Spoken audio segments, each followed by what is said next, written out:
ఎక్కువ యవనస్తులను ఉద్దేశించి, అదేవిధంగా మిడిల్ ఏజ్ కలిగి ఉన్న వాళ్ళకి, మధ్యస్థ వయసు కలిగి ఉన్న వాళ్ళకి, వృద్ధులు కూడా అవసరమే. ఎక్కువగా మిమ్మల్ని ఉద్దేశించి దేవుని మాటలు అందించబడబోతున్నాయి. దయచేసి ఎవరు బయటకు వెళ్ళిపోద్దు. చిన్నపిల్లల్ని అదుపులో వచ్చే ప్రయత్నం చేయండి. చదవండి 11 అదే 16, 17 వచనాలు. మా మైక్ తీసుకుంటే ఒకరు ఎవరైనా ఇంకొక మైక్ ఉంది కదా, మైక్ తీసుకుని చదవండి. ఇంకో మైక్ ఉంటే ఏమన్నా.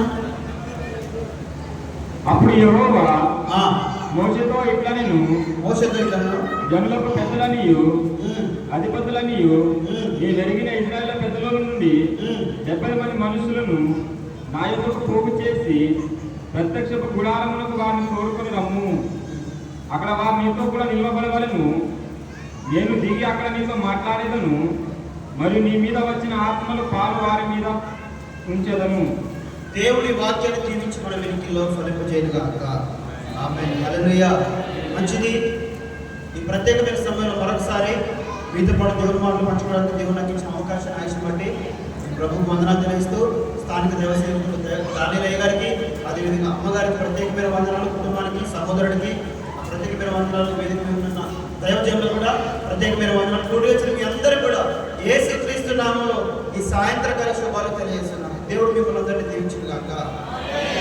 మంచిదండి. ఇప్పుడు మనం చదువుకున్న లేఖన భాగం సంఖ్యాకాండంలో మనం చదువుకున్నాం. ఇక్కడ సందర్భం ఏమిటంటే, ఇశ్రాయేలు ప్రజల్ని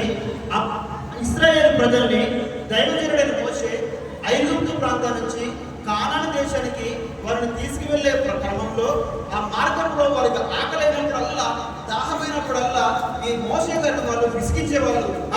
మాకు ఐగుప్తులో సమాధులు లేవా, మమ్మల్ని మార్గంలో తీసుకొచ్చావా, మమ్మల్ని అడుగులోకి తీసుకొచ్చావా, హాయిగా మేము ఐగుప్తు ప్రాంతంలో మేము మంచిగా మాంసం తినుకుంటూ రకరకాల ఆహార పదార్థాలు తింటూ మేము హాయిగా సుఖంగా పడుతుంటే నీకు ఏం పని లేక మమ్మల్ని తీసుకొచ్చావా?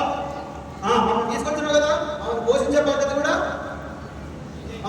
బాధ్యత కూడా నీదే. మాకు ఆకలి అవుతుంది, మాకు ఆహారం కావాలి అని తీసుకొచ్చేవాడు. వెంటనే దయచేసి మోకరించి, ప్రభువా మీ ప్రజలకు ఆహారం ప్రభువా అంటే ఆయన మూరెడు బిడ్డల్ని కురిపించేవాడు, మన్నాను కురిపించేవాడు. రకరకాలుగా వాళ్ళకి దాహమైనప్పుడు ఇదిగో బండలు పట్టుగానే బండ నుంచి నీళ్ళు వచ్చేవి.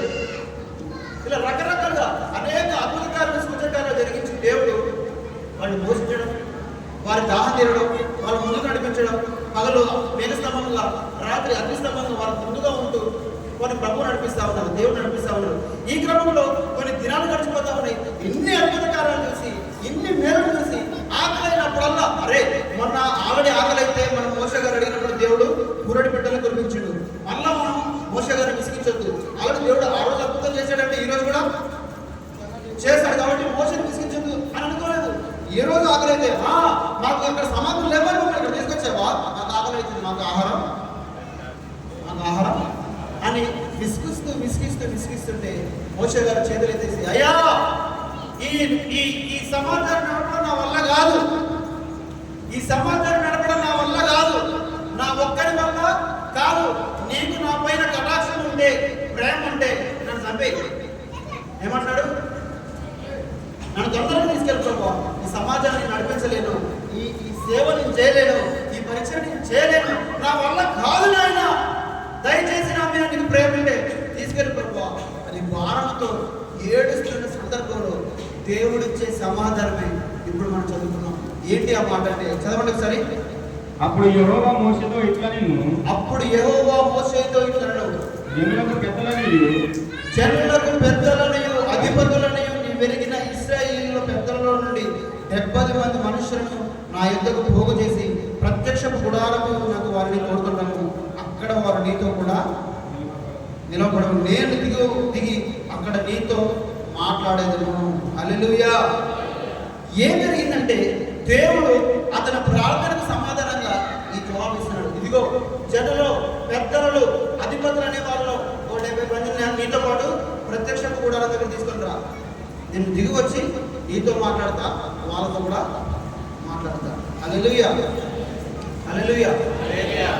ఎందుకంటే ఈ జనాన్ని నువ్వు ఒక్కడమే నడిపించడం నీ వల్ల కాదు, అది నీకు శక్తికి మించినది.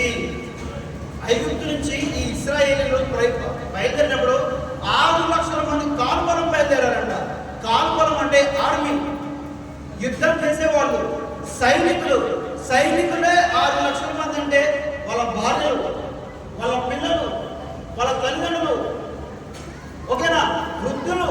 వీళ్ళంతా కలుపుకొని కొంతమంది బైబిల్ పండితుల అంచనా ప్రకారము, వింటున్నారమ్మా, అర్థం కాని వాళ్ళు అలా చెప్పండి హల్లెలూయా చెబుతారు.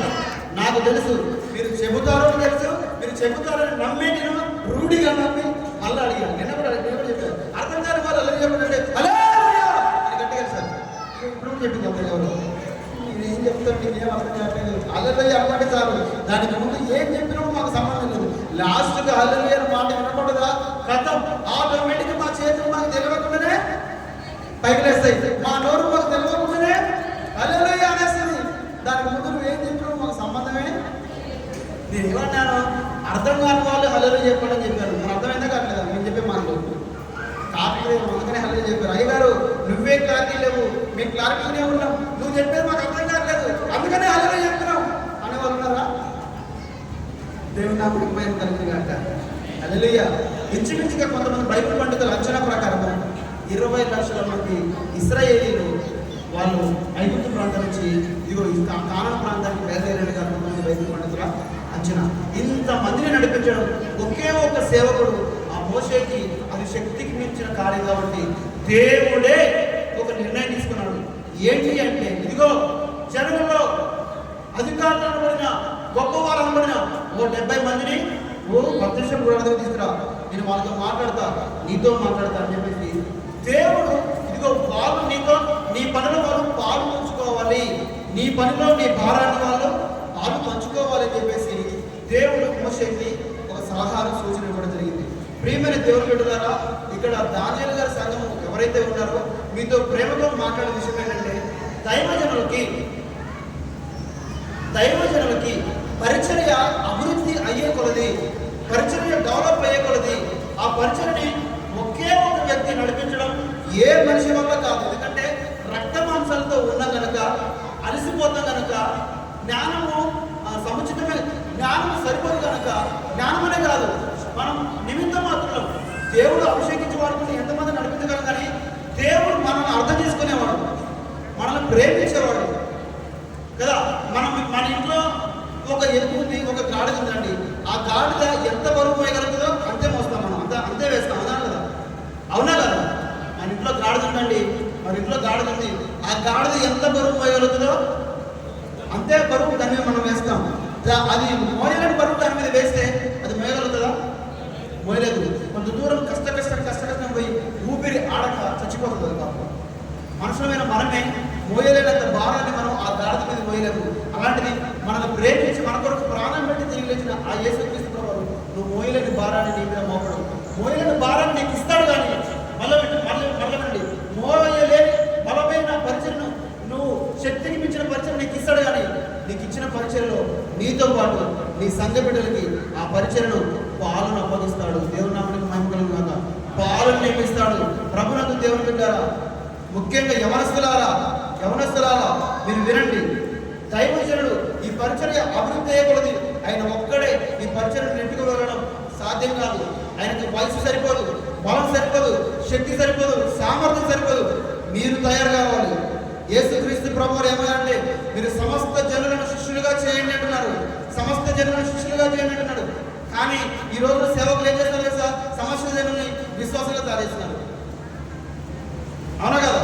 అయ్యగారు నేను నాతో చెప్పిన మాట ఏంటంటే, అయ్యా మా సంఘంలో సేవకులు లేవాలయ్యా, మా సంఘంలో ఎవరిస్తున్న సేవకులుగా పరిచయకు అప్పగించుకోవాలయ్యా, దయచేసి ప్రార్థన చేయండి అని చెప్పేసి మాకు అయ్యగారు చెప్పడం జరిగింది. చాలా మంది సేవకులు ఎట్టున్నారు సార్, నిజంగా దాంట్లో నేను చాలా సంతోషిస్తున్నా. చాలా మంది సేవకులు నేను వేరే సేవల్లో చూసిన సందర్భం నేను చెప్తున్నా. ఏంటంటే సేవకులు ఎట్టుకుంటారు సార్, వాళ్ళు పరిచయకు వస్తారు, ప్రారంభ దశ నుంచి మంచిగా కష్టపడతారు. ఇద్దరు కాస్త నలుగురు అయిపోతుంది, నలుగురు కాస్త 10 మంది, 20 మంది, 100 మంది, 200 మంది పరిచయం ఏర్పడుతుంది. ఈ క్రమంలో ఏం చేస్తారు సార్, వాళ్ళకి పుట్టిన పిల్లలే స్టేజ్ మీద కనపడతారు, వాళ్ళ చేతులు మాత్రమే మైకులు ఉంటాయి. విశ్వాసానికి మైక్ చేతికి ఇవ్వరు, విశ్వాసం చేతికి మైక్ ఇవ్వరు, వాళ్ళకి పాటలు ఇవ్వరు, వాళ్ళకి ప్రసంగాలు ఇవ్వరు, వాళ్ళకి ఆరాధన ఇవ్వరు. ఇప్పుడు చూసా సంఘ బిడ్డలందరూ పైకి తీసుకొచ్చి ఆరాధన చేయాలని చెప్పారు. దేవుని నామానికి మైక్ కలుగుతారు. నిజంగా నేను ప్రభుత్వం అర్థిస్తున్నా. చాలా సంఘాల్లో అది లేదు. అమ్మ వీడు కనుక మైక్ ఇస్తే, వీరికి మాత్రం వాక్యం చెప్పమని అవకాశం ఇస్తే, రేపు నా సంఘంలో 10 మందిని పక్క తీసుకెళ్ళి ఒక పాకేసి అలాంటి చర్చ ఒక బ్రాంచ్ అయిపోతుంది. ఈ భయం చాలా మంది సేవకులు నేను చూస్తూనే ఉన్నా. అమ్మ అయ్యగారు పడిపోతలేము మీకు జరుగుతున్న కునిక చేస్తున్నారు, ఏం టెన్షన్ పడుతుంది దీంట్లో ఉన్నాయా? ఈ భయం చాలా మంది సేవకులు ఏం చేస్తారు తెలుసా? విశ్వాసులకి ఏమో గొడ్డి చాకరీ చేస్తారు, పరిచయలో చర్చిని క్లీనింగ్ చేపిస్తారు, వంటగిన్నెలు గడిపిస్తారు, కార్పెట్లు ఏమంటారు, బూజు దులుపమంటారు, అరే లైట్ కట్టండి రా, ప్యాడ్ కొట్టండి రా, బాక్సులు తిప్పండి రా, బాక్సులు ఎక్కియండి రా, లైట్ తీసుకుంటారు రా, ఫ్యాన్ తీసుకుంటారు రా, వీడియో తీయండి రా, కెమెరా తీయండి రా అని పరిచయలో ఈ భారమైన ప్రతిదీ వాళ్ళకి ఇచ్చారు. కానీ వాళ్ళకి మాత్రం చేతికి మైకి ఇవ్వరు. ప్రసంగం చేయండి, శిష్యులుగా తయారవునరా, నా పరిచయలో భారాన్ని మీరు పంచుకుంటారా, మీరు కూడా సేవకులు అవ్వాలరా, మీరు కూడా పరిచయం చేయాలరా, ఇదిగో మీరు ఎదుగుతున్నారు, మీరు ఎప్పుడు విశ్వాసంగా ఉండద్దు, శిష్యులుగా తయారు కావాలి. యేసు ప్రభు ఏమన్నా తెలుసా? సమస్త జనులను శిష్యులుగా చేయండి అన్నారు. ఆయన పిలుపుని బట్టి, ఆయన నాకు ఇచ్చిన పిలుపుని బట్టి నేను శిష్యులుగా తయారు చేయాలి. ఎప్పుడు నేను వన్ మ్యాన్ షో దగ్గర సేవలో ఉండద్దు, నేనే అల్టిమేట్గా అన్ని నేనే. చాలా మంది సేవలు వన్ మ్యాన్ షో, సేవకుడు సేవకురాలు, వాళ్ళ కూతురు వాళ్ళ కొడుకు, లేదా వాళ్ళ కొడుకు వాళ్ళ కూతురు, వీళ్ళే కనపడతారు స్టేజ్ మీద. విశ్వాసులు పైకి ఎక్కితే వాళ్ళు ఏం చెప్తారు తెలుసా? వాళ్ళు దీనికోసం వాడుకొని మాట తెలుసా? సేవకులు మాత్రమే కొనిపెట్టి ఎక్కాలి, విశ్వాసులు ఎక్కడ ఉండదు. విన్నారా మీరు? విన్నారా? విన్నదా? మా తెలంగాణ అయితే ఇది నడుస్తుంది ఇప్పటికి. విశ్వాసం కొనిపెట్టి ఎక్కడ ఉండదు, సేవకులు మాత్రమే ఎక్కాలి. ఎందుకు?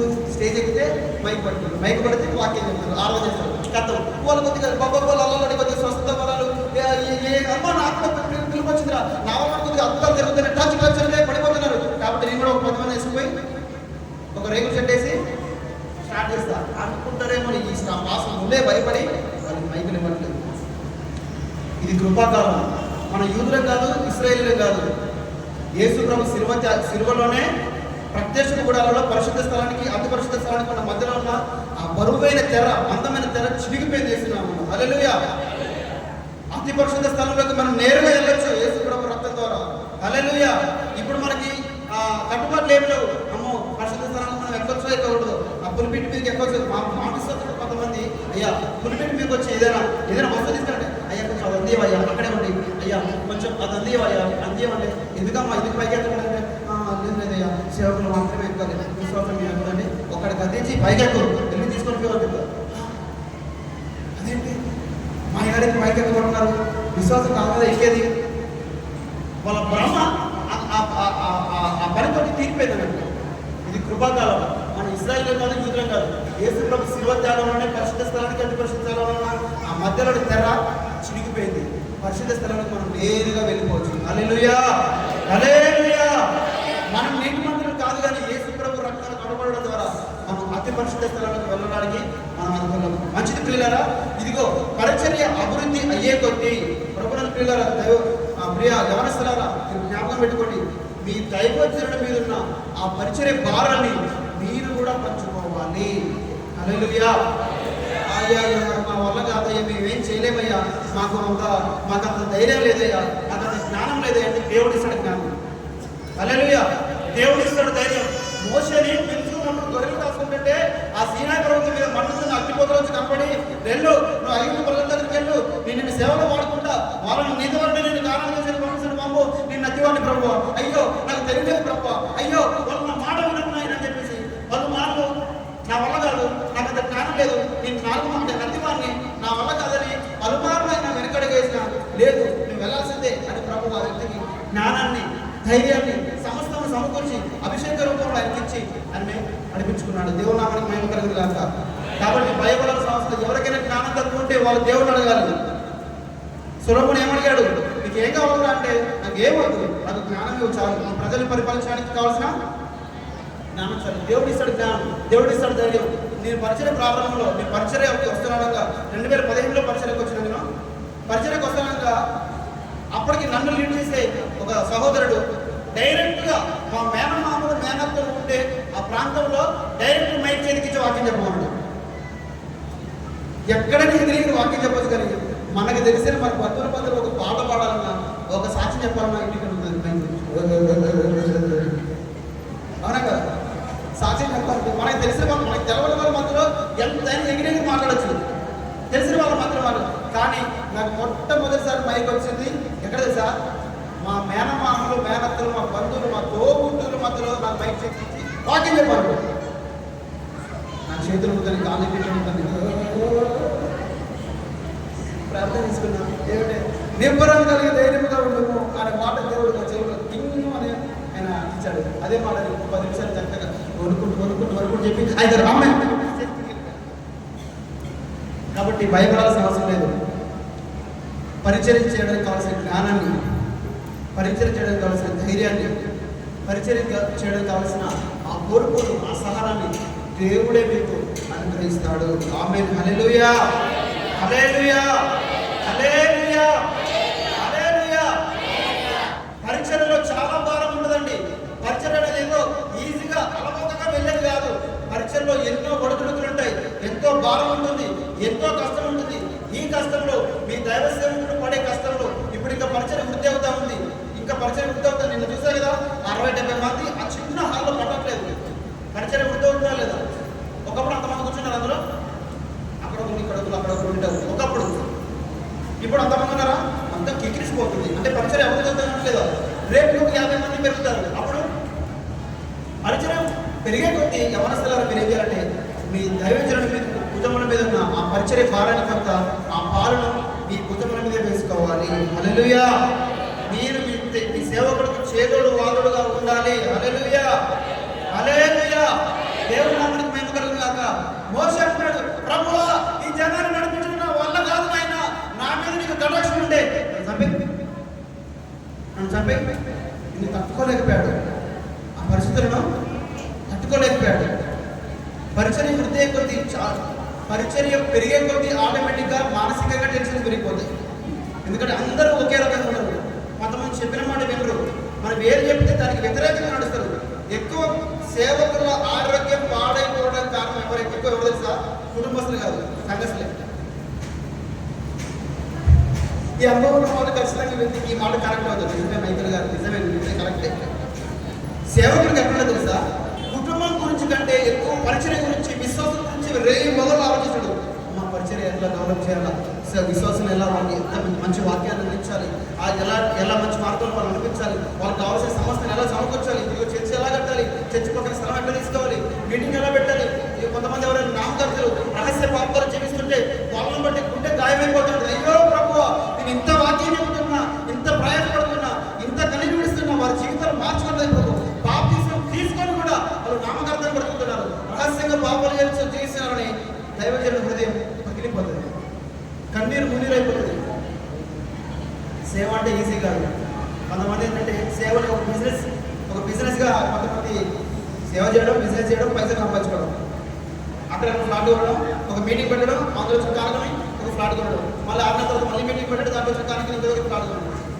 అయిపోతుంది, బిజినెస్ అయిపోతుంది. కొంతమంది సేవకులు ఇప్పుడు ఎవరైతే ఎంతమంది సేవ చేస్తున్నారో ప్రపంచవ్యాప్తంగా 100-60-70% అందరూ నామకర్తలే.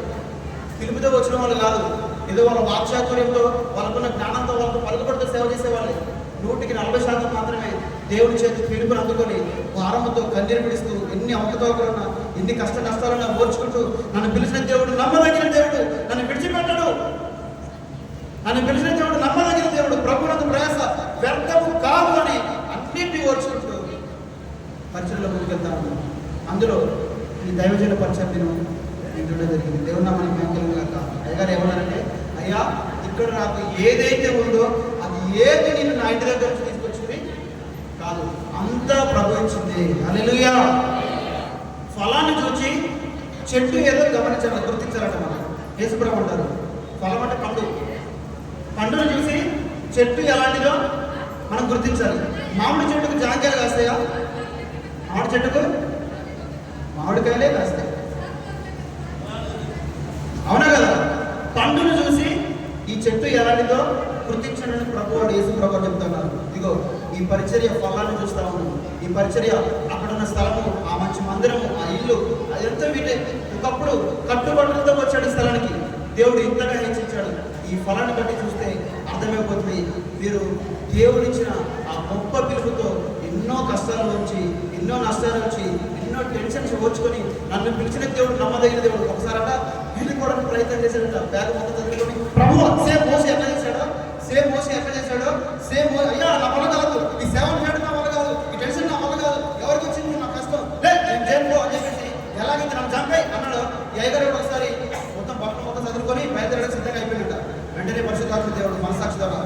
ఇచ్చాడంట, ఇవ్వడానికి వీళ్ళు చేయదు. కావాల్సిన ఏర్పాట్లు నేను చేస్తా, కావాల్సిన పరిస్థితిని సమకూరుస్తా. ప్రభు ఒక రకంగా ప్రభు అయ్యతో మాట్లాడినప్పుడు మళ్ళీ వెనక్కి వచ్చేసి తిరిగి ప్రారంభించాడు. ఒకవేళ ఆ రోజు వెళ్ళేది ఉంటే దేవుని మా గద్యంకి లోపడకుండా వెళ్ళేది ఉంటే ఈరోజు ఎంత పరిచయం కనబడేదా మనకు? చెప్పండి, ఈరోజు ఇంత పరిచయం కనబడేదా? ఇంతమంది విశ్వాసాలు ఉండే వాళ్ళ. కాబట్టి ప్రభుత్వం కదా, పరిచయం అనేది చాలా కష్టంగా కూడింది. ముళ్ళబాట, పూలబాట కాదు, ముళ్ళబాట. ముళ్ళు ఉంటాయి, ఆ ముళ్ళు మీద నడుచుకుంటూ పోవాలి. అడుగున ముళ్ళే. నష్టమే ఏడుపే. మేము చేయని తప్పుని కూడా మా మీద వేస్తారు, సేవకుల మీద. అపవాదిగాడు మనుషుని ప్రేరేపించి మేము చేయని తప్పులు కూడా మా మీద మోపి, రకరకాల నిందలు మోపి మమ్మల్ని కష్టాలు పాలు చేస్తారు. లోకస్తులు, కొన్నిసార్లు విశ్వాసలే నీలోప నిందలేస్తారు సేవకుల మీద. నాకైతే ఇన్ని వచ్చినాయి. ఎవరు వస్తారు కదా? నేను ఇక్కడ హార్టికల్చర్కి వెళ్తే కొంతమంది కోతి ఆడపిల్లలు మగపిల్లలు చక్కగా ఉన్నా కానీ వాడు ఏం చేయకపోయినా కానీ వీళ్ళే వచ్చి రాళ్ళేస్తూ ఉంటారు. చక్కగా ఉండరు. కొంతమంది కోతి ఆడపిల్లలు ఉంటారు, చక్కగా ఉండేటప్పుడు కూడా ఉండలేదు. వాళ్ళు చేసే పొరపాటు బట్టి కూడా నన్ను నిందించిన వాళ్ళు కూడా ఎంతమంది ఉన్నారు. అంటే తప్పు చేయని వాడు ఎప్పుడు భయపడదు. అవునా కదా? హల్లెలూయా. యోసేపు నీకు తప్పు చేయలేదని మొత్తుకున్నాడు కానీ భయపడలేదు. అమ్మో ఆయన భయపడలేదు. తర్వాత ఎట్లా హెచ్చించాడు దేవుడు? ఆ రాజ్యానికి ఏ పోతిఫరు కింద దాసుడుగా పనిచేశాడో ఆ పోతిఫరు అధికారం కంటే 10 times 10 రెట్లు ఎక్కువ అధికారాన్ని, ప్రధానమంత్రి అధికారాన్ని ఆయన పొందుకున్నాడు. ఆ తర్వాత పోతిఫర్ గారు వచ్చి, అయ్యా యోసేపు గారు ఏం పని చేయాలయ్యా? ఆజ్ఞాపించండి. ప్రధానమంత్రి స్థాయి మనకు అర్థం కావాలంటే, ఒకవేళ అర్థం కావాలంటే కలెక్టర్ కింద పనిచేయడానికి వెళ్ళాడు ఒకప్పుడు యోసేపు. అర్థం కావాలని చెప్తున్నా. కలెక్టర్ అంటే తెలుసు మీకు? అర్థం తెలుసా? కలెక్టర్ అనే అధికారి కింద పనిచేయడానికి దాసుడుగా వెళ్ళాడు. ఏం చేశాడు తెలుసా దేవుడు? ఈ కలెక్టర్ గారి భార్యతో ఏదో ఇంట్లోని వాళ్ళ రకరకాల నిధించి జైలు పెట్టారు కదా, దేవుడు ఆ జైలు నుంచి దేవుడు ఎక్కడ తీసుకొచ్చాడు తెలుసా? డైరెక్ట్ ప్రధానమంత్రి స్థాయి తీసుకొచ్చాడు. హల్లెలూయా. ప్రధానమంత్రి ఎక్కువ, కలెక్టర్ ఎక్కువ? ప్రధానమంత్రి ఎక్కువ. ప్రధానమంత్రి నాయకుడు, పరిపాలకుడు. కలెక్టర్ ఒక అధికారి, ఒక డిస్ట్రిక్ట్కి ఒక అధికారి. 10 రెట్లు ఎక్కువ అధికారాన్ని దేవుడు ఇచ్చాడు. హల్లెలూయా. ఇలా సేవకుల మీద మా మీద నీలాభాలు తెలుస్తారు, లేనిపోని పిచ్చి మాటలు, మేము చేయని తప్పులు కూడా మా మీద బురదలుతాం. వీటన్నింటినీ మేము తట్టుకోవాలి. హల్లెలూయా. ఇవన్నింటినీ తట్టుకొని ప్రభువా నీరేంటో నీకు తెలిసిన ఆయన, ఇన్ని శ్రమల్లో, ఇన్ని బాధల్లో నాకు కావాల్సిన ఓర్పు తెచ్చి, నాకు అభిషేకాన్ని తెచ్చి, నాకు బలాన్ని తెచ్చి, ఓర్చుకొని ముందుకు వెళ్ళే కృప తెచ్చి మేము ప్రార్థించుకుని ముందుకెళ్దాం. ఒకవేళ మా గుండెని కోసి చూస్తే గుండె నిండా గాయాలే ఉంటాయి, అన్ని ముళ్ళే ఉంటాయి. మేము మంచి షర్ట్ వేసుకొని, మంచి ప్యాంట్ వేసుకొని, మంచి వాచ్ పెట్టుకొని మేము ముందుగా పడతాం కదా. మా హృదయాల్లో ఒకసారి మీరు తొంగి చూస్తే మా హృదయం నిండా గాయాలే. ఏ ఒక్క సంఘటన కలిగించిన మా కళ్ళలోంచి నీళ్ళు వలవల గాలిపోతాయి. ఎందుకంటే హృదయం నిండా గాయాలనే సేవకులు. ఇన్ని గాయాలున్న మేము విశ్వాసాల కోసం మోకాలేసి, ప్రభువా మరి మా సంఘ బిడ్డలు దీవించిన అయినా మాకు ఎన్నో సమస్యలు ఉంటాయి, ఎన్నో వేదనలు ఉన్నాయి, ఎంతో కన్నీరు ఉంటుంది. మాకు ఇంత కన్నీరున్నా, మా కుటుంబంలో ఇన్ని సమస్యలున్నా, మా పిల్లలకి ఆరోగ్యం బాగలేకపోయినా మేమేం చేస్తామంటే వాళ్ళని కాసేపు పక్కన పెట్టైనా మేము వచ్చి సంఘ బిడ్డల కోసం ప్రార్థన చేస్తాం, వాళ్ళ సమస్యల కోసం ప్రార్థన చేస్తాం, వాళ్ళకి వాక్యపరిచేయడానికి కోసం. అయ్యగారు చెప్పారు, ఆకు బాగలేకపోతే హాస్పిటల్ పెట్టి మరి వచ్చి మన పరిచయం మళ్ళీ వెళ్ళేవారు. సేమ్ ప్రతి సేవకుడు నమ్మకంగా దేవుని చేత పిలవబడిన ప్రతి సేవకుడు అనుభవంలో ఇవన్నీ ఉంటాయి. నా జీవితంలో కూడా దేవుని కృపబడి ఉంటాయి. ఎన్నో గాయాలు మీ ఒత్తిడిలో ఉన్నప్పటికీ ఎవరో ఫోన్ చేస్తారు, అయ్యగారు ఇంటికి రండి, అయ్యగారు ప్రార్థన చేయండి, అయ్యగారంటే వెళ్ళి ప్రార్థన చేస్తారు. అయ్యగారు చిన్న కొడుకు పెట్టుకున్నాను, అయ్యగారు ఇంట్లో ఏమో సమస్య, వాళ్ళకి కృతజ్ఞత కూడా, వాళ్ళకి దేవుడు అయితే మేలు చేస్తాడు, వాళ్ళ ఇంట్లో కృతజ్ఞత కూడా పెట్టుకుంటారు. మేమే మాసి చెప్పండి ఆ టైంకి ఇంట్లో ఏదో వేదన, కన్నీరు, ఉండే బగిలిపోయిన స్థితిలో ఉంటుంది, వాళ్ళకి కృతజ్ఞత కూడా పెట్టుకుంటారు. పోయి అక్కడ కృతజ్ఞతతో సంతోషంగా వాక్యం చెప్పగలమా? చెప్పగలగాలి. అదే సేవకుడు అంటే అలా తగిలిన గుండెతో కూడా ఇంట్లో ఎన్ని సమస్యలు ఉన్నా నేను పక్కన పెట్టి మొత్తం ప్రార్థన చేసుకుని ప్రభువా ఆ బిడ్డలతో మాట్లాడుకోవాలని పోయి వాళ్ళతో సంతోషంగా వేసుకుంటూ కృతజ్ఞత గురించి, లేకపోతే భయపడిన కొన్ని విషయాలు, వాళ్ళ కృతజ్ఞత కూడా అనుకూలమైన దేవునికి సంబంధించిన కొన్ని విషయాలు మేము చాలా సంతోషంగా చెప్పి ఆమెన్ అన్న వెంటనే మళ్ళీ ఏడ్చుకుంటూ ఇంటికి వెళ్ళిపోతాం. ఏడ్చుకుంటే ఇంటికి వెళ్ళిపోతాం. కేవలం 1 గంట 2 గంటలు సమయం వరకే, తర్వాత ఏడ్చుకుంటే ఇంటికి వెళ్తాం. మళ్ళీ మా కొన్ని సమస్యల గురించి ప్రార్థిస్తాం. ఇది సేవకుని జీవితం. వింటున్నారమ్మా? మా అయ్యగారు ఏమో మంచిగా ఇన్సెంట్ వేసుకుంటూ టై కట్టుకుంటూ మంచిగా షూ వేసుకున్నాడు. మా అయ్య ఉంది. మా అయ్యగారు లైఫ్ మామూలు లేదు అనుకుంటారేమో.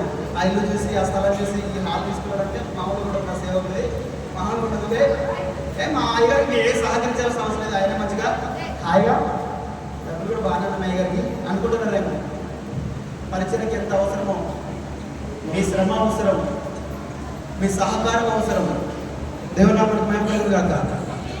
నాకు ఇంకొంచెం సమయం ఉంది. ఆ సమయంలోపే అయ్యగారు నాకు ఏ సమయం చెప్పారో ఆ సమయానికి ముగించేస్తారు. ఏమయ్య గారు ఇంకోసార్లు చెప్పినావు అయినా ముగించట్లేదు. చెప్పి కూడా గంటకు ఎక్కువైపోతుంది ఆ మాట చెప్పి కూడా. అయినా ముగించట్లేదు. అయ్యగారు ఇంతకు ఏ సమయం చెప్పారు మీరు చెప్పండి, ఇప్పుడు చెప్పండి. నేను చెప్పను. ఏ టైం వరకు వాక్యం చెప్పమన్నారు. వింటున్నారండి? సేవకుడికి అంత భారం ఉంటుంది. ఈ భారంలో ప్రభు సహకరిస్తాడు. ప్రభుకు కావాల్సిన ధైర్యాన్ని ఇస్తాడు, సమయోచితమైన కృపనిస్తాడు, సమయోచితమైన జ్ఞానం ఇస్తాడు, సమయోచితమైన ఓర్పు ఇస్తాడు. హల్లెలూయా. ఒకవేళ దేవుడి పిలుపుని బట్టి కాక దేవుడి పిలుపు లేకుండా పరిచయకు వచ్చినాడు, ఇన్ని శ్రమలన్నీ తట్టుకోలేక వాడు వెంటనే సేవలు వదిలేసి ఏ పెట్రోల్ బంకులో పెట్రోల్ కొట్టడానికో, లేదా ఏ పెయింటింగ్ వేయడానికో, ఏ ఆటో దొరకడానికో వెళ్ళిపోతున్నాడు. ఎందుకంటే వాడు పిలుపు చేత రాలేదు. వాడు ఏమనుకున్నాడు? హాయిగా సంపాదించుకోవచ్చు, నలుగురు 20 మందిని చూసుకోవాలి. మనం సంఘం ఏర్పాటు చేసుకోవాలంటే చిన్న షెడ్ వేయడం, వాళ్ళు నడిపించిన ఆత్మ కొద్ది వాక్యం చెప్పడం, మనిషి కాలుగా తింటుంటే బాగా హాయిగా కాలు మీద కాల్చుకుని బతకొచ్చు అనుకుని వచ్చిన వాళ్ళు ఈ పరిసర పడాలని శ్రమం రాగానే ఏం చేస్తున్నారు? సేవ వదిలిపెట్టి తుర్రు అని పడిపోతుంది. సేవ చాలా భారమైంది. సేవ అభివృద్ధి చేయకపోతే సేవకుల మీద, సేవకురాండ్ర మీద పరిచర్య భారం పెరిగిపోతుంది. ఈ క్రమంలో దేవుడు మీరు పిలుపునిస్తామన్నాడు. ఈ సంఘబిడ్డలు ఎవరైతే ఉన్నారో, ఈ దానియలయ్య గారి సంఘబిడ్డలు ఎవరైతే ఉన్నారో, మీరు ప్రార్థన పరులుగా, వాక్యాన్ని ధ్యానించేవారుగా, శ్రమను తట్టుకునేవారుగా మీరు ఉంటూ మీ దైవజనుడి పరిచర్యలో కొంత పాలను మీరు మోయాలి. దేవునామానికి మహిమ కలుగును గాక. హల్లెలూయా. అయ్యగారు మిమ్మల్ని శిష్యులుగా తయారు చేయాలని ఆశపడతాడు. మీరు ఎవరు ముందుకు రావట్లేదు. ఏ నిజ సేవకుడు కూడా విశ్వాసులుగానే ఉంచాలని కోరుకోడు, శిష్యులుగా తయారు చేయాలి. నా వంటి జనాన్ని కనాలి అనుకుంటాడు. నన్ను గురించి సాక్ష్యం చెప్తాను. నా వయసు చిన్నదే, నాకు 30 సంవత్సరాలు. ఈ మధ్యలో నాకు 30 సంవత్సరాలు పడ్డాయి. నా 20 సంవత్సరాల్లోనే నేను పరిచయకు రావడం ప్రభుత్వం చూపించాను. 2015లో పరిచయకు రావడం చూపించాను. 10 సంవత్సరాల నుంచి దేవుడి గురించి బట్టి కొత్తగూడెం టౌన్లో ఒక చిన్న సంఘానికి నేను సేవకుడిగా, పాస్టర్గా పనిచేస్తా ఉన్నాను. దేవుడు నాకు ఇచ్చిన నడిపి ఏంటంటే, నేను చనిపోయే లోపు ఏంటమ్మా, నేను గడి చెప్పాలి. కొన్ని కూర్చుని ఖాళీ అయిపోతూ ఉంటాయి. ఇక తర్వాత నేను ముగింపు ప్రార్థన చేశాను, పైగా ముగింపు ప్రార్థన చేశాను. ఇంతమంది కూడా ఉంటారో ఓడిపోతారు. నువ్వు కళ్ళు మూసుకో మీరు ఉంటాం. ఆల్రెడీ బైకులు స్టార్ట్ అయి ఉన్నాయి, రెడీగా ఉన్నాయి. బైకులు, కార్లు, ఆటోలు. ఒక్కొక్కరు అమ్మాయి మైక్ లేక మైక్ పట్టుకుని వదిలిపెట్టలేడు. నేను ముగించేస్తా, కొన్ని నిమిషాలు ముగించే ప్రయత్నం చేస్తా. ఎక్కడున్నాం మనం? ఎక్కడున్నాం తల్లి?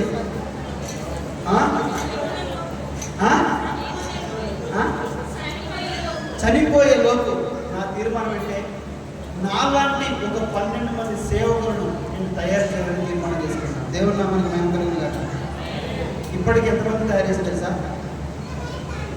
6 తయారు చేయడానికి ఈ మట్టి పురుగును, ఈ చచ్చిన కుక్కను దేవుడు వాడుకున్నాడు. దేవుడు నామానికి మహిమ కలుగును గాక. 6 శిష్యుని తయారు చేశాను. ఇప్పుడు వాళ్ళు పరిచయం నడిపిస్తూ ఉంటారు. నేను ఒకవేళ బయటకు వస్తే మా శిష్యులు వారి పరిచయం చూసుకుంటూ ఉంటారు. వాక్యం చెప్పడం వచ్చు, పాటలు పాడడం వచ్చు, ఆరాధన చేయడం వచ్చు. సేవకులు నేను అక్కడ అందుబాటులో లేకపోయినా వారు పరిచయం నడిపిస్తూ ఉంటారు. ఇంకెంతమంది ఉన్నారు చేయడానికి? ఇంకా 6 ఉన్నారు. ప్రార్థన చేయండి. చనిపోయే లోపు 12 మంది సేవకుల్ని, నా వంటి సేవకులు శిష్యుల్ని నేను తయారు చేయాలి. ప్రభుత్వం తీర్మానించిన ప్రభు అప్పటి వరకు మాత్రం తీసుకెళ్ళిన ఆయన 12 మంది శిష్యులు తయారు చేసిన తర్వాత తీసుకెళ్ళి సంతోషంగా నీ దగ్గరికి వస్తా, 12 మంది శిష్యులు తయారు చేసిన ప్రభావాన్ని తీర్మానం తీసుకున్నా. 6 తయారు చేసిన ఇంకొక 6 కొరకు ఎదురు చూస్తాను. దేవుని నామానికి మహిమ కలుగును గాక. కాబట్టి పరిచర్య పెరిగే కొద్దీ భారం పెరుగుతుంది. ఈ భారం పెరుగుతున్నప్పుడు సంఘంలో కొన్ని సమస్యలు తలెత్తుతాయి. ఒకసారి ఆ మాట చూద్దామా? అపోస్తలుల కార్యక్రమం 6వ అధ్యాయం 1-2 వచనాలు చదవడం. సరే,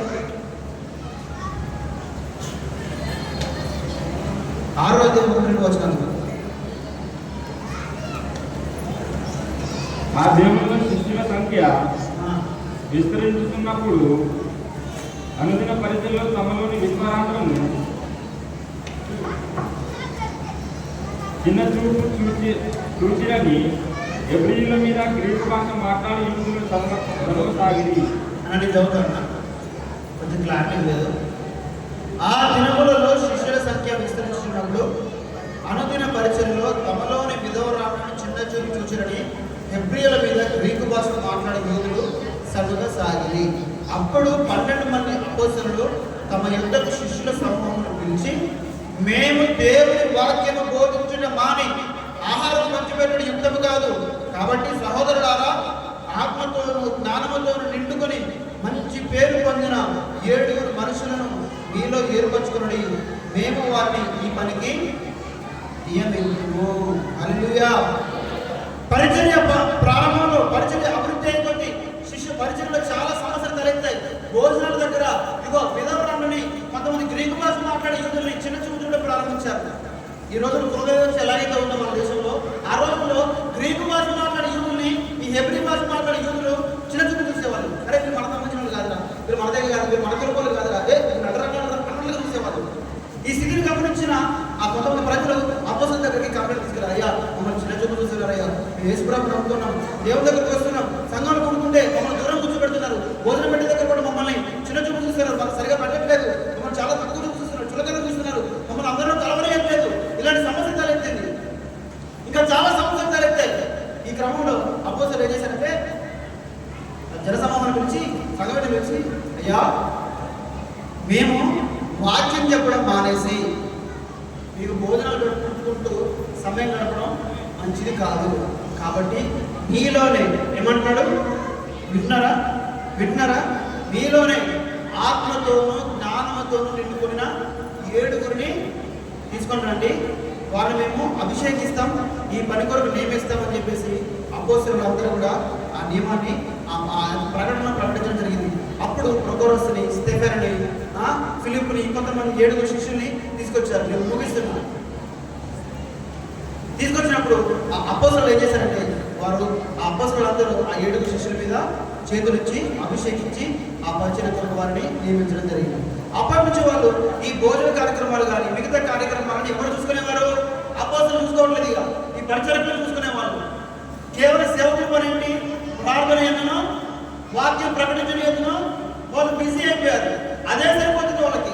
కాబట్టి దేవుని బిడ్డలారా, యవనస్తులారా, మీరు ఏం చేయాలంటే పరిచర్య విస్తరిస్తున్నప్పుడు పరిచర్యలో భాగాలు మీరు పంచుకోవాలి. అన్ని పనులు అయ్యగారు నెత్తి మీదే వేయద్దు. తట్టుకోలేడు అయ్యగారు. అన్ని పనులు అమ్మగారి నెత్తిన వేయద్దు. భారాన్ని పంచుకోవాలి. హల్లెలూయా.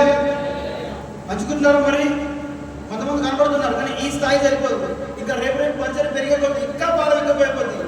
కాబట్టి మీలో ఆత్మతోనూ జ్ఞానంతోనూ నిండి ఉన్న వాళ్ళు మీరు సంపాదించుకోవాలి. అయ్యా మమ్మల్ని ఆత్మతో నింపునైనా, జ్ఞానంతో నింపు ప్రభువా, పరిచర్య చేయడానికి కావాల్సిన సామర్థ్యం మాకు దయచేయనైనా మీరు ఉపవాసం ఉండి ప్రార్థన చేసినప్పుడు మీరు ఆ పరిచర్య చేయడానికి ప్రభు మిమ్మల్ని నియమించుకుంటాడు.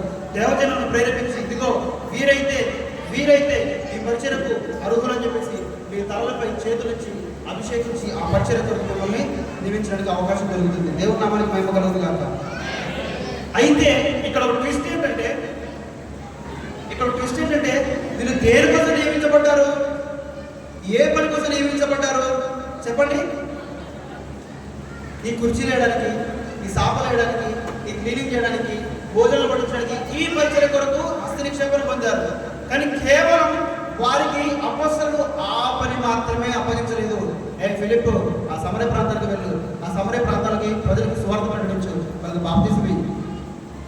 స్టెఫెను, వాళ్ళ ప్రాంతానికి వెళ్ళు, వాళ్ళ ప్రాంత ప్రజలకు సువార్త ప్రకటించు, నమ్మిన వారికి బాప్తిస్మం ఇచ్చేయి. ఈ పని చేశారు. కేవలం కుర్చీలు ఎత్తడము, చేపలు తీపియడము, ఈ పని మాత్రమే అప్పగించలేదు. ఆ పనితో పాటు వారి చేతికి మైక్ కూడా ఇచ్చారు. హల్లెలూయా, హల్లెలూయా. వాళ్ళలోని కృపవరాన్ని వారి మీదకి పంపించారు. దేవుని నామానికి మహిమ కలుగును గాక. పేతురు స్వస్థత వరం ఉందా? శిష్యులు కూడా స్వస్థత వరం వచ్చింది. పేతురు భాగంగా మాట్లాడుతున్నా, శిష్యుడు భాషతో మాట్లాడుతూ ఉన్నారు. హల్లెలూయా. కేవలము చాలా సంఘాలు ఏముండదంటే, చాలా సంఘాలు ఒక వ్యక్తి రక్షింపబడి పరిచయకి అప్పగించుకున్న తర్వాత 20 సంవత్సరాల పాటు అదే కుర్చీలు తీసుకుంటాడు. యవనస్తుడుగా ఉన్నప్పుడు వస్తాడు చర్చిలోకి. వాడు 20 సంవత్సరాలు ముసలాడైన వరకు కుర్చీలు తీసుకుంటాడు, బలాలు కడుగుతాడు, అన్ని చేస్తాడు. వాడు వాక్యాన్ని నిలవడు. ఎందుకు ఇవ్వడు? సేవకుడు ఇవ్వడు. వీడు ఒకవేళ మైక్ ఇస్తే వీడికి ఒక సంఘానికి స్టార్ట్ చేస్తాడు భయంతో ఇవ్వడు. 20 సంవత్సరాల పాటు ముసలితనం వచ్చేంత వరకు అదే పని చేసుకుంటాడు. కానీ మొన్న పుట్టిన వీడి కొడుకు ఏమో పైకి వస్తాడు, అందరినీ ఆరాధన అనిపిస్తాడు, రాజా అని అనిపిస్తాడు. మరి ఎందుకు ఆ వ్యక్తికి ఎందుకు వెళ్ళి మైకు ఆరాధన అనిపించుకొని? ఎంత నమ్మకం! 20 సంవత్సరాలు నమ్మకంగా నీ దగ్గర పరిచయం చేశానంటే ఎంత నమ్మకం ఆ వ్యక్తి? అవునా కదా? అవునా కదా? మొన్న కూడా నీ కొడుకు 15 సంవత్సరాలు వచ్చిన కొడుకు మైక్ ఇస్తావు, ఆరాధన చేయమంటావు. నేను వేరే బయట జరుగుతున్న సంగతి చెప్తున్నా. మొన్న కూడా నీ కొడుకు నీ కూతురికి కీబోర్డ్ ఇస్తావు, కూతురికి కీబోర్డ్ గిటార్ ఇస్తావు, కొడుకేమో నిద్ర పాటిస్తావు, ఆరాధన నడిపించమంటావు, వాక్యం చెప్పమంటావు. ఎందుకు నీ శిష్యుల్లో నమ్మకస్తులు లేరా? మీ సంఘ బిడ్డలు నమ్మకస్తులు లేరా? ఆత్మతో జ్ఞానంతో నిండుకుని వారు లేరా? ఇవ్వరు. ఎందుకు? వాళ్ళకి ఇస్తే వాళ్ళు మైక్ పట్టుకుంటే సంఘాన్ని చీల్చి ఇంకొక సంఘాన్ని పెట్టేస్తారు. ఆ భయం. ప్రభుత్వం పిల్లరా, మనం బిజినెస్ చేయడానికి రాలేదు. సంఘం మీద సేవకుడు బతకలేక బడిపంతులు అయినట్టు సంఘం మీద బతకద్దు. ఖచ్చితంగా దేవుడు పిలిచిన దేవుడు, నమ్మదగిన దేవుడు పోషిస్తాడు. ఖచ్చితంగా సంఘం పోషించే అవకాశం ఉంది, పోషించాడు. కానీ కేవలం పేరు మీదే మాత్రమే నేను బతుకుతా, ఇక దేవుడి మీద నాకు ఏ భారం లేనట్టుగా ఉండదు. సంఘం పోషించే భారం మీదే. కానీ సేవకుడి యొక్క ఆ మనోవైపు ఎట్లా ఉండాలంటే, నా విశ్వాసం నన్ను పోషించకపోలేదు, నా దేవుడు నన్ను బిజినెస్ కాదు. కాబట్టి వీరు ఈ పరిచయం చేయడానికి అస్సనిక్షేపణ చేసి మీరు పరిచయం చేయడానికి చెప్పి కొన్ని దినాలు పరిచయం చేసిన తర్వాత ఇదిగో ఫిలిప్పు సమర ప్రాంతానికి వెళ్ళు, ఆ ప్రాంతంలో ప్రజలకు సువార్త ప్రకటించు, నమ్మిన వాళ్ళకి బాప్తిస్మి. స్టెఫెన్ పలానా ప్రాంతానికి వెళ్ళు, సువార్త ప్రకటించు, నమ్మిన వాళ్ళకి బాప్తిస్మి. ఇలా ప్రోగ్రెస్ గారి మిగతా 7 ఉన్నారు. అందరూ పరిచయం చేసి మందిరంలో పరిచయం చేసి అనేక అనుభవాలు నేర్చుకొని అప్పొస్తలుల ద్వారా ప్రతి కూడికలను వాక్యాన్ని విని నేర్చుకొని వాళ్ళు కూడా వాక్య పరిచయం చేశారు. వాళ్ళు కూడా అనేకులకు యేసుక్రీస్తు నామములో బాప్తిసం ఇచ్చారు. హల్లెలూయా. నేను నా 6 శిష్యులు కూడా అట్లే తయారు చేశాను. ఇంకొక 6 ఉన్నారు. నేను పోయిన తర్వాత నా పరిచయం వాళ్ళని కంటిన్యూ చేస్తాను. దేవుని నామానికి మహిమ కలుగును. హల్లెలూయా. నేను పోయిన తర్వాత కూడా నా పరిచయం వాళ్ళు కంటిన్యూ చేస్తాను. మైకేల్ అయ్య గారు పోయారు, కానీ మైకేల్ అయ్య గారి శరీరం భూమిలోకి పోతుంది, ఆత్మ పరదేశం పోతుంది. మైకేల్ అయ్య గారి మీద ఉన్న ఈ అభిషేకము నా శిష్యుల మీదకి ట్రాన్స్ఫర్ అవుతుంది. దేవుని నామానికి మహిమ కలుగును గాక. ఏలియా అగ్ని రథముల మీద గుర్రముల మీద వెళ్ళినప్పుడు ఆయన చూసిన ఎలీషా మీదకి ఆయన 200 అభిషేకం దిగ వచ్చినట్లు ఏలియా కంటే 200 పరిచర్య ఎలీషా ఎలాగైతే చేశాడు, నేను పోయిన తర్వాత నా శిష్యులు కూడా నాకంటే 200 గొప్ప పరిచర్య జరిగిస్తారు. హల్లెలూయా, హల్లెలూయా. కాబట్టి ప్రభువుకు ప్రియులారా, మీలో ఆత్మతో జ్ఞానంతో నిండుకున్న వారిని దైవజనులు ఎన్నుకొని మిమ్మల్ని అభిషేకించాలని ఆయన ఆశపడతా ఉన్నారు. వెంటనే అభిషేకం ఇవ్వరు, కానీ మీరు ఆయన కనపడాలి. మీరు సమర్థులుగా, మీరు యోగ్యులుగా ఆయన కనపడాలి. దానికి మీరు ఏం చేయాలి? ప్రార్థన చేయాలి, ఉపవాసాలు ఉండాలి, మంచిగా వాక్యానుసారంగా జీవితాన్ని మనం మర్చుకోవాలి. రహస్య పాపాలను బట్టి విడిచిపెట్టాలి. రహస్యంగా ఇంకేమన్నా నేను చెప్పానుగా అలాంటివి ఉంటే మానుకోవాలి. ఇంకేమన్నా రహస్య పాపాలు అంటే మానుకొని ఉపవాసాలు ప్రదర్శించుకొని నమ్మకంగా వాక్యానుసారంగా జీవిస్తూ కొన్ని దినాలు కనబడ్డప్పుడు వీళ్ళు పరిచయకు యోగ్యులు అది దైవజనులకి దేవుడు నిర్ణయిస్తే మీలో కొంతమంది ఎన్నుకొని మిమ్మల్ని అభిషేకించి పరిచర్యతో నియమిస్తాడు. వెంటనే మైక్ ఇవ్వరు, ఇవ్వద్దు కూడా. ఇస్తే వాళ్ళు తప్పే. ఎందుకంటే ఏమి అనుభవం లేకపోతే ముందే మైక్ ఇచ్చిననుకో చాలా సంఘం డిస్టర్బ్ అయిపోతుంది. వాళ్ళకి కొన్ని పాఠాలు ధర్మశాస్త్రాన్ని వారికి బోధించి వాక్యాన్ని వారికి నేర్పించి అనేక అనుభవాలు కూడా నడిపించి వీళ్ళు యోగ్యులు, ఇప్పుడు మైక్ పట్టడానికి వీళ్ళు యోగ్యులు అన్నప్పుడు వాళ్ళకి మైక్ ఇవ్వదు. యోగ్యులు అయిన తర్వాత కూడా మైక్ ఇవ్వకపోతే అప్పుడు సేవకులు లెక్కపు చెప్పుకోవాలి, మేమే లెక్కపు చెప్పుకోవాలి. వీళ్ళు యోగ్యులు, ఈ పరిచారకులు సువార్త ప్రకటించడానికి యోగ్యులు, వాక్యాన్ని ప్రకటించడానికి యోగ్యులు, ఇతరుల కొరకు ప్రార్థించడానికి యోగ్యులు ఉన్నప్పుడు వాళ్ళకి మనము ఆ పనిని వెంటనే నిర్ణయించాలి. హల్లెలూయా. పౌలు శీలలు వాళ్ళు అపోస్తలులతో పాటు పరిచయం చేశారు. మా జీవితం అంతా ఈ పరిచర్య కొరకే వాళ్ళు సమర్పించుకున్నారు, కానీ పరిశుద్ధాత్మ దేవుడు ఊరుకోలేదు. ఏం చేశారు తెలుసా? ఇదిగో పౌలు శీలను నేను నియమించిన పరిచర్య కొరకు ప్రత్యేకపరచండి అన్నాడా లేదా? వెంటనే ఏం చేశారు? అపోస్తలులు ఏం చేశారు? పౌలు శీలను తీసుకొచ్చి వాళ్ళని అభిషేకించి ఇదిగో మీకు పరిశుద్ధాత్మ దేవుడు వేరే పరిచయం ప్రత్యేకించాడు, వెళ్ళండి ప్రభు నడిపించిన స్థానంలో వెళ్ళండి, పరిచయం చేయండి. వాళ్ళ దగ్గర ఉంచుకున్నారా జీవితకాలం? ఉన్నారా? వాళ్ళ దగ్గర ఉంచుకున్నారా? పరిశుద్ధాత్మ దేవుడు సంఘ బిడ్డలు ఎవరైనా ప్రత్యేకపరచడండి, ఖచ్చితంగా ప్రత్యేకపరచుకోవాల్సిందే. ఎందుకంటే లెక్క మన దేవుడికి మన లెక్క చెప్పుకోవాలి. వాళ్ళు నీ దగ్గర నీ కాళ్ళ దగ్గర ఉంచుకుంటే, నేను నా సగబడి నా కాళ్ళ దగ్గర ఉంచుకుంటే వాళ్ళు బాగానే ఉంటారు. పరలోకానికి వెళ్ళిన తర్వాత నాకు గద్దెంపులు ఉంటాయి, నాకు బహుమానంలో కోత పడుతుంది, నాకు చెందాల్సిన బహుమానం, నాకు రావాల్సిన మహిమ పరలోకం పడదు. జీవితం కోట్ల సంవత్సరాలు యుగాలు ఆ పరలోకంలో మూలలు పడుతారు. మహిమలో అధికారం నాకు బహుమానంలో మహిమ ఉంటుంది. దేవుడు మనకు అప్పగించిన పరిచయం కాబట్టి ప్రభుత్వ గారా చివరి మాటగా నేను మాట చెప్పేసి నేను ముగించేస్తున్నా. చివరి మాట ఏంటంటే నిర్గమకాండం 17:12 నేను 5 నిమిషాలు నా టైం కూడా అదే. ఇప్పుడు చెప్పారు కదా ఎంతసేపు అయ్యారు మా అయ్యగారికి చెప్పింది టైము, ఏ టైం వరకు చెప్పమన్నారు అని అడిగారు కదా. అడిగారు ఇంతకుముందు 7:30 వరకు చెప్పమన్నారు. కాబట్టి 5 నిమిషాలు చెప్పేసి నేను ముగించేస్తాను. నిర్గమకాండం 17:12 ఎంతమంది వాక్యం అంటున్నారు వినడానికి ఆసక్తి ఉంది? హల్లెలూయా. ఇంకొక 5 నిమిషాలు నేను ముగించేస్తున్నా. ఇంకొక 5 నిమిషాలు. హల్లెలూయా. చదవండి ఎవరైతే సరే నేను చదవనా? మైక్ లేదన్నారు కదా. మోషే చేతిలో బరువెక్కగా వారు ఒక రాయి తీసుకొని వచ్చి అతడు దాని మీద కూర్చున్నట్టుగా దాన్ని వేసి అహరోను హూరులు ఒకడు ఈ పక్కను ఒకడు ఆ పక్కను అతని చేతులను ఆదుకొనగా అతని చేతులు సూర్యుడు అస్తమించే వరకు నిలకడగా ఉండేను. హల్లెలూయా. అమాలేకీయుల మీదకి ఈ ఇశ్రాయేలీయులు యుద్ధానికి పోయినప్పుడు మోషే చేతులు ఎత్తినప్పుడల్లా ఏమవుతుందంటే ఇశ్రాయేలీయులు అమాలేకీయుల మీద గెలుస్తున్నారు. మోషే చేతులు బరువెక్కి అమ్మ అలసిపోయినప్పుడల్లా వెంటనే ఫటాఫట ఇశ్రాయేలీయులు చచ్చిపోతున్నారు, అమాలేకీయులు గెలుస్తున్నారు. మళ్ళీ తెరుపుకొని కొద్ది ఓపిక తెచ్చుకొని చేతులు పైకి లేపినప్పుడల్లా మళ్ళీ ఇశ్రాయేలీయులు గెలుస్తున్నారు. మళ్ళీ కొద్ది బరువు ఎక్కువైపోయి అమ్మ అని కుంగిపోయినప్పుడల్లా ఇశ్రాయేలు ఓడిపోతున్నారు, చచ్చిపోతా ఉన్నారు, అమాలేకీయులు గెలుస్తూ ఉన్నారు. ఈ పరిస్థితిని అక్కడ గమనించిన హూరు అహరోనులు ఆయన్ని ఏం చేశారంటే మంచి రాయిని తీసుకొచ్చి అయ్యా కూర్చోండి అని కూర్చోబెట్టారు. కూర్చోబెట్టిన తర్వాత ఏం చేశారంటే ఒక చెయ్యేమో అహరోను, ఒక చెయ్యేమో హూరు. వాళ్ళు గమనించారు అమ్మ అయ్యగారు చేతులు ఎత్తినప్పుడల్లా అమ్మాయికి పెట్టినారు. ఒక పాట ఎత్తుకోండి. దేవా దేవా నీకే స్తోత్రం. పాడండి.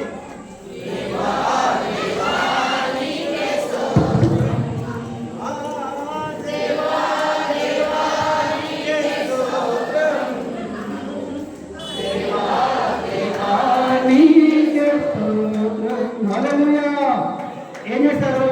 ఒక పక్క హూరు, ఒక పక్క అహరోను ఇద్దరు కూడా మోషే చేతులను ఒక పక్క హూరు, ఒక పక్క అహరోను ఇద్దరు చేతులు పట్టుకొని పైకి లేపారు.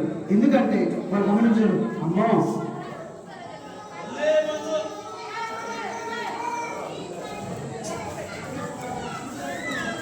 సందర్లో సెలవేయాలి. అయ్యగారు ఎగిరెగిరి గట్టిగా వాకింగ్ చెప్తాడు. కాబట్టి మేము ఇప్పుడు ఎంత కొరినా ఎంత గట్టి కొరినా ఆ సౌండ్లో కలిసిపోతుందని చెప్పేసి ఎప్పటి కూడా వాడదే ముగించాలి వద్దా. ఆలయ ప్రార్థన చేసుకున్నాము. ఎంతమంది సిద్ధంగా ఆలయ ప్రార్థనకి అమ్మ అయ్యగారు ఎప్పుడే అలసిపోయిన అయ్యగారు ఈ రేపులు కింద ఉండి ఈ హాల్లో కూర్చొని కోడుకు పెరిగినట్టుగా రోజంతా ఇంటికి పోయినావా, స్నానం చేసినా కాలు కట్టుకుని నుంచి కోళ్ళ కింద పడుకున్నాం అంటుంది పరిస్థితి మంది. వినండి 5 నిమిషాలు ముగించేస్తా. గమనించారు మోషే చేతులు ఎత్తినప్పుడు ఏం జరుగుతుంది? యుద్ధంలో ఏం జరుగుతుందన్నా అందరూ చెప్పాలి. ఏం జరుగుతుంది? మోషే చేతులు ఎత్తినప్పుడల్లా ఇశ్రాయేలీయులు గెలుస్తున్నారు. మోషే అలసిపోయి చేతులు బలమెక్కిపోయి నొప్పి కొట్టి చేతులు తిప్పినప్పుడల్లా వాళ్ళు ఓడిపోతున్నారు, అమాలేకీయులు గెలుస్తున్నారు. ఎత్తినప్పుడల్లా ఇశ్రాయేలీయులు గెలుస్తున్నారు. ఈ పరిస్థితిని గమనించిన హూరు అహరోనులు ఆ మోషే గారి చేతులను ఆయన ఎత్తి బలపరచడం జరిగింది. ఆ తర్వాత యెహోషువ చేతిలో అమాలేకీయులు అందరూ చుట్టుగా ఓడిపోయారు. దేవుని నామానికి మహిమ కలుగుగాక.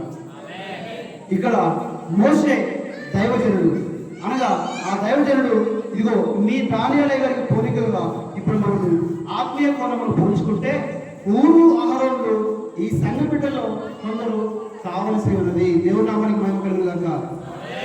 మీ దైవజనుడు చేతులెత్తి ప్రార్థించినప్పుడల్లా హల్లెలూయా ప్రార్థించినప్పుడల్లా ఈ పరిచర్య చాలా విజయోత్సాహంతో ముందుకెళ్తుంది. ఒకవేళ మీ దైవజనుడు అలసిపోయి ప్రార్థన మానుకుంటే ఏమైంది తెలుసా? పరిచర్య దిగజారడం ప్రారంభమవుతాడు. ఆ మైకుడు ఏర్పాటు చేసిన వెంటనే ఈలోపు అయ్యేలోపు మీ దైవజనుడు ప్రార్థన చేసినప్పుడల్లా బలంగా ప్రార్థన చేసినప్పుడల్లా హల్లెలూయా ఏమైంది తెలుసా? పరిచర్య విజయోత్సాహం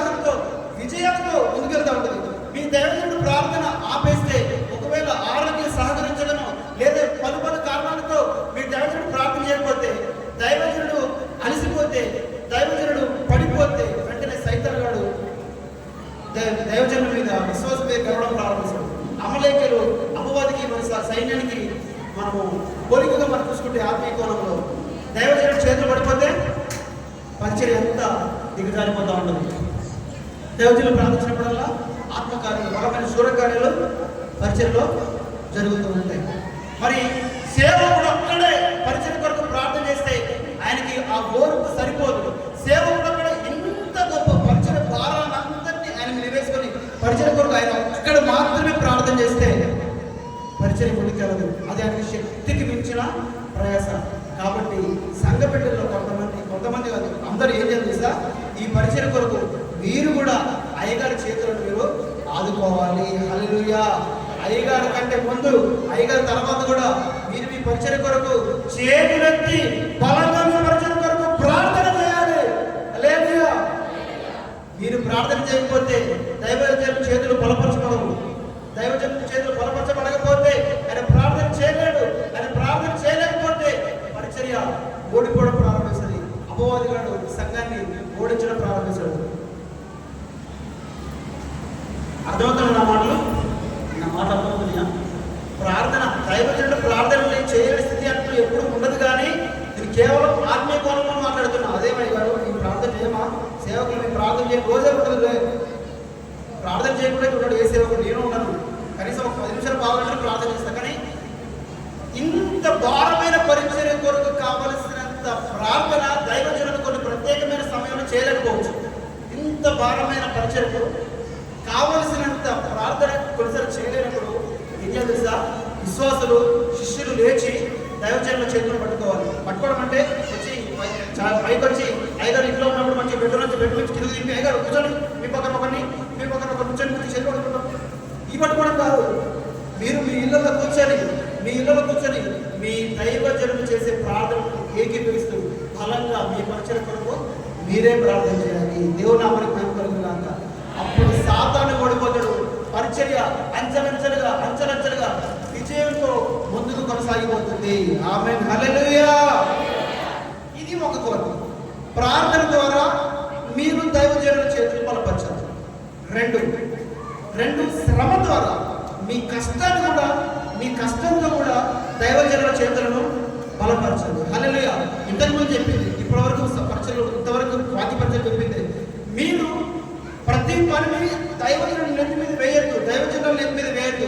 ఈ పరిచర్య కానీ ఆ కుర్చీలు వేయడం కానీ లేదా పరిచర్య సంబంధించిన బయటకు వెళ్ళి కొన్ని పనులు చేసుకొని రావడం కానీ ఇలా రకరకాల పరిచర్యలో భాగాలని కొన్ని పనులు ఏవైతే ఉన్నాయో అన్ని పనులు దైవజనులకు అప్పగించదు. ఆ సమయంలో దైవజనులు చేస్తున్న పనులకు మీరు కూడా మీ సహకారాన్ని మీ కష్టం రూపంలో మీ శ్రమదానాన్ని చేయగలగాలి.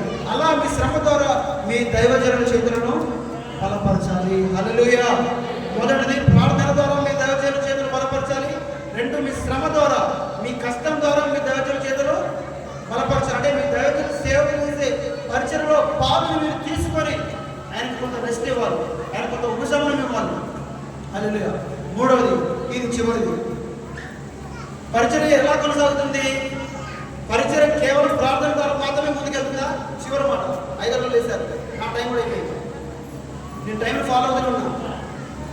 చివరి మాట, కేవలం ప్రార్థన ద్వారా మాత్రమే పరిచర్య ముందుకెళ్తుందా?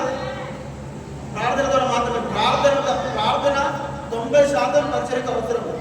ఈ 90% ప్రార్థనతో పాటు ఈ 10% ధనము కూడా, డబ్బు కూడా పరిచర్యకు చాలా అవసరం. దేవుని నామానికి మహిమ కలుగుగాక. డబ్బుకు ఎక్కువ ప్రాముఖ్యత లేదు, కానీ ఖచ్చితంగా డబ్బు మాత్రం పరిచర్యకు ఉండాలి.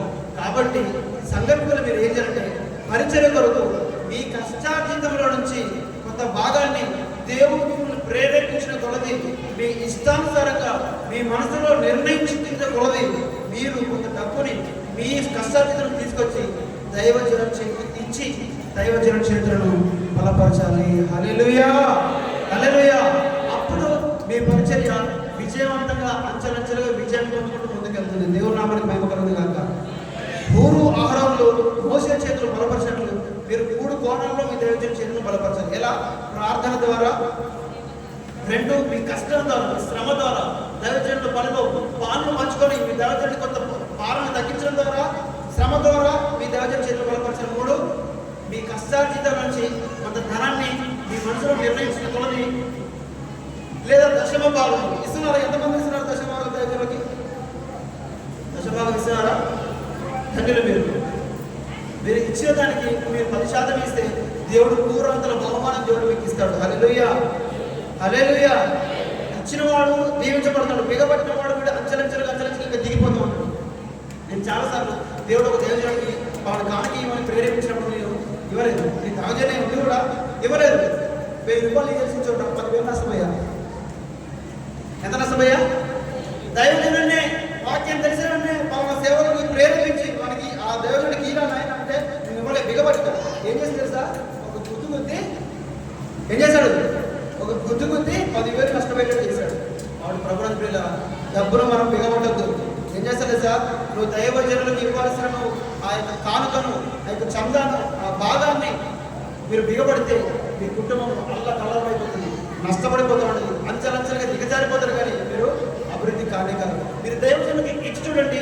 ఆ 30 గాను 100 గాను 60 గాను 100 గాను ఫలాన్ని ఇహమందును పరమందును మీరు గొప్ప బహుమానాన్ని ఇక్కడ పరలోకంలో చూస్తారు. దేవుని నామానికి మహిమ కలుగుతుంది. కాబట్టి ఈ చేద్దాం, మన పరిచయంలో దైవజనులకు సహకారులుగా ఉన్నాం. ప్రార్థన ద్వారా ఆయన చేతులు బలపడతాం, మన కష్టం ద్వారా ఆయన చేతులు బలపడతాం, డబ్బు ద్వారా కూడా, ధనం ద్వారా కూడా ఆయన చేతులు బలపడతాం. అప్పుడు ఈ పరిచర్య అంచెలంచెలుగా విజయంతో ముందుకు కొనసాగుతుంది. దేవుడి మాట దీవించి మన వినికిడి ఫలం చేయగలగా టూకిగా ఒక 2-3 నిమిషాలు ఈ హిందీ వాళ్ళకి మరాఠీ వాళ్ళ గురించి చెప్పండి. ఇప్పుడు చెప్పిన మాట టూకిగా దేవుడి మాట దీవించింది కాక థ్యాంక్ యూ. మంచిది. మనమందరం లేచి నిలబడి చివరి ప్రార్థన చేసుకుందాం. పొద్దున మనకి సాయిలన్న రక్షణ గురించి చెప్పాడు. రెండోది ఇప్పుడు వైకల్య మాస్టర్ గారు మరి సువార్త భారం కలిగి ఉండాలని చెప్పాడు. దాని తర్వాత ప్రతి సువార్తకు ఒక సమర్పణగా ఉండాలని మరి దేవుని వాక్యాలు చూపించాడు. దైవ సేవకులందరూ మీకంటే మేమందరం మీ కొరకు ప్రార్థన చేస్తాం. మీరందరూ మనస్ఫూర్తిగా మీ యొక్క హృదయాన్ని, మనసుని, మీ శరీరాన్ని, అవయవాలన్నీ ప్రభువా నీవే నాకు, నీకు తప్ప నాకు ఎవ్వలేదన్నవారు ఈ చేతులు పైకెత్తండి. మేమందరం ప్రార్థిస్తాం. సేవకు ముందుకు రండి, చివరి ప్రార్థన చేద్దాం. फादर थैंक यू सर्वजन उभारायो आपला जीवन स्वर्गीय प्रभूला आपण समर्पण करूया. आणि कारण आपण पुष्कळ विषय आपण ऐकलेला आहे. समर्पण सावधान. ज्या व्यक्तीला समर्पण नसतात, ज्या व्यक्ती प्रभूला भय नाही बाळगत, जो व्यक्ती प्रभूला म्हणजे कमीपणा लेखतात, पिओ जीवनामध्ये तो पुढे जाऊ शकत नाही. म्हणून आपलं संपूर्ण जीवन आपण प्रभूला समर्पण करायचं आहे. आणि सेवेसाठी असो, कोणत्या कार्यासाठी असो, आपल्या उद्धारासाठी असो, सर्व गोष्टीसाठी आपण प्रभूला जेव्हा आपलं जीवन समर्पण करतो 30 पट 60 पट 100 पट तो आपल्याला हर विषयामध्ये तो आपल्याला मदत करतात. म्हणून आपण एकदा शेवटच्या वेळेला आपण मागूया, देवा पवित्र आत्मा तो मला गुवाही कर. हर गोष्टीमध्ये आम्ही पुढे जायला पाहिजे. हर विषयाबद्दल आम्ही तुला धन्यवाद द्यायला पाहिजे. हर वेळेला परमेश्वर तुला प्रार्थनेशिवाय पुढे जाऊ शकत नाही. हे शब्द मी ऐकले परमेश्वर राजा तू आम्हाला पुढे चालव. म्हणून आपण प्रार्थना डोळे बंद करा. మీరందరూ కూడా మీ నోరు తెరవండి. యేసయ్యా ఉదయం నుండి ఇంతవరకు దేవాని దైవ సేవకుల ద్వారా ఎన్నో సత్యాలు, ఎన్నో మర్మాలు అయ్యా మా రక్షణ మేము ఎట్లా స్థిరపడాలి, మా బతుకులు మేము ఎట్లా మా ప్రభు సరి చేసుకోవాలి, మా అవయవాలన్నీ మేము ఎట్లా ఏ విధంగా మీకు సమర్పించాలి. ఒకవేళ రక్షణ విషయం కావచ్చు, లేదా సంఘం విషయం కావచ్చు, లేదా పరిచర్య విషయం కావచ్చు, ఎవరొస్తాడో స్త్రీలారా పురుషులారా మనం అందరం దేవుని బిడ్డగా ఉండాలంటే పరిశుద్ధాత్మని పొందుకోవాలి. ఆయనకు భయపడాలి, ఆయనకు లోబడాలి. ఈ లోకంలో ఉన్నట్టు దేవుని మనం ప్రేమించమన్నది. ఆయన మన రక్షకుడు, ఆయన మన పరిశుద్ధమైన దేవుడు కనుక శివన్లో అందరం కూడా ప్రార్థన చేసుకుందాం. అందరు యేసయ్యా ప్రభువా పరిశుద్ధుడా జీవగల దేవా సర్వశక్తి గల తండ్రి, భూమిని ఆకాశాన్ని సృష్టిని కలుగజేసిన దేవా నీకు వందనాలు. మమ్మల్ని ప్రేమించిన నీకు వందనాలు. మా కొరకు రక్తాన్ని అంతా కార్చిన నీకు వందనాలు. అయ్యా మమ్మల్ని క్షమించిన నీకు వందనాలు. మా పైన దయవిప్పిన నీకు వందనాలు. అయ్యా ఈ రోజు మేము నైనా బ్రతుకుతున్నాం, జీవిస్తున్నామంటే నీ వాక్యమే, నీ పరిశుద్ధాత్మ కాపుదలే ప్రభా నీకు వందనాలు. ఎవరెవరైతే ఇక్కడ ఉన్న వాళ్ళందరూ ప్రభా నీకు లోబడతామని, నీకు భయపడతామని, నీ పరిచయాల్లో పాల్గొంటామని, అంతేకాదు నీ